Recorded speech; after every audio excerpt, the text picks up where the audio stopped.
জলপাই কালার এই গাউনটা তোমরা অনেক বেশি পছন্দ করেছো। তো আজকের ভিডিওতে বলে দিব যে আমি এটার জন্য কত গজ কাপড় নিই এবং লেসটাও কত গজ নিই। তো এখানে দেখতে পাচ্ছ আমি এই যে ওয়েটলেস যে কাপড়টা এটা 10.5 গজ নিয়েছিলাম। আর এখানে দেখতে পাচ্ছ যে শার্টিং কাপড় ফলসের জন্য, এই ফলসের কাপড় এখানে 3.5 গজ নেওয়া হয়েছিল। এটা কিন্তু 3.5 হাত বহর। তো এবার চলো এবার লেজটা দেখতে যাই। তো লেজ আমি দেখতেছিলাম ওড়নার জন্য আর গলায় দিব।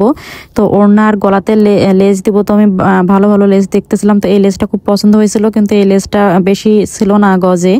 তো আমার 6 গজ লাগবে ওড়নাতে এবং গলাতে। তো আমি শেষমেশ এটাই খুব পছন্দ হলো। এটা অনেক সুন্দর পাথরের, কিন্তু দেখেন খুবই একটু ভার ছিল, খুবই কোয়ালিটিফুল কিন্তু এই লেসটা দেখেন। তো আমি এটা 6 গজ নিছিলাম, দেখতে পাচ্ছেন। আর এই যে ওড়নার 2 মুখে দেওয়ার জন্য কিন্তু আমি এই লেসটা নিছিলাম। দেখেন অনেক সুন্দর কিন্তু এই লেসটা। এখানে এই লেসটা আমি 2.5 গজ নিছিলাম 2 মুখে দেওয়ার জন্য। আর এই যে প্লাস্টিকের এই লেসটা দেখতে পাচ্ছেন, এটা নিচে ঝুলে দেওয়ার জন্য আর টার্সেল দেওয়ার জন্য মোট 15 গজ নিছিলাম।